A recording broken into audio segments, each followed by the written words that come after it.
Hi everyone, welcome back to How To Tuesday. In a few days we're going to celebrate Mother's Day. And what better way to show the woman in your life, whether it's your mother, grandmother, an aunt, a sister, or a special family friend, how important they are to you, than to give them a very special award. To make your award ribbon, you're going to need felt in any color or colors that you choose, because you'll need 2 pieces. You'll need 12 inches of ribbon. You can also use yarn if you don't have any ribbon. And embroidery floss. I'm going to use 2 colors to embroider my words, an embroidery needle, and a safety pin to pin your award to the lucky recipient.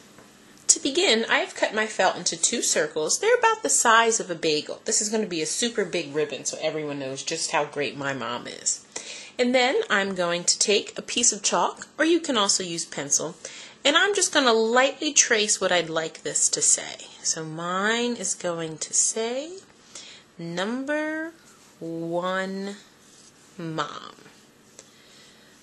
So now I have some nice lines to stitch.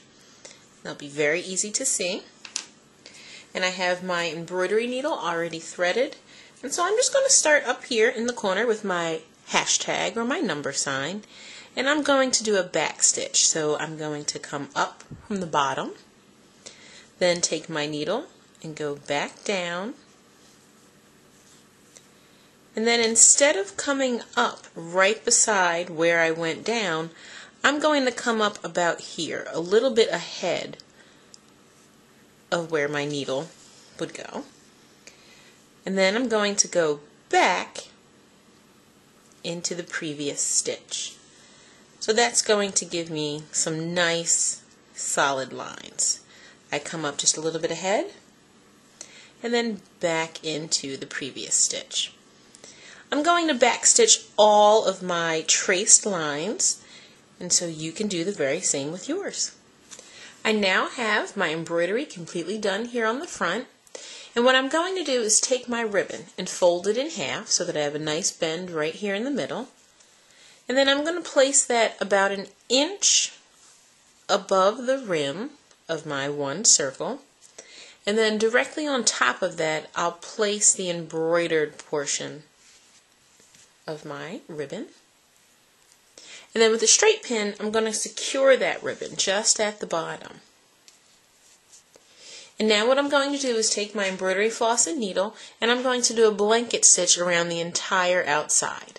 When I begin my blanket stitch, I want to start on either side of the ribbon. It doesn't matter which one, but we're going to start in between so that our knot gets hidden. We don't want to have that out.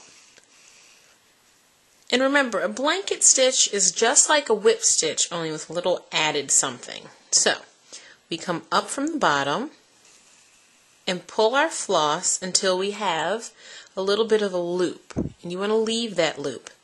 Then you take your needle and you go through the loop and then you pull. And what happens is the floss overlaps the edge. So, again, up from the bottom, leave a loop. Take your needle and come through the loop and then pull.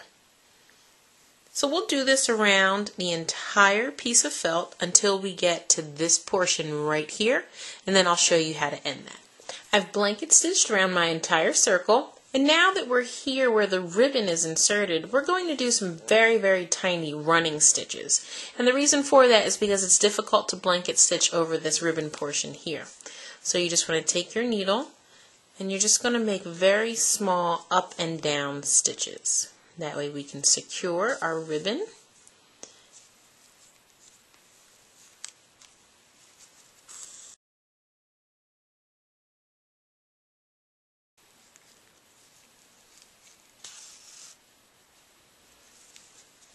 Once you've stitched across, you can take your pin out and then flip it over, and we end this with a balloon knot. So we're going to pick up a little bit of our fabric and pull our needle so that we still have a little bit of a loop. Put your needle through and pull tightly. And then you can snip. If you have pin backs, you can use a pin back and hot glue it, or all you really need is just a safety pin. Your safety pin is just going to go through a little bit of the back and then out.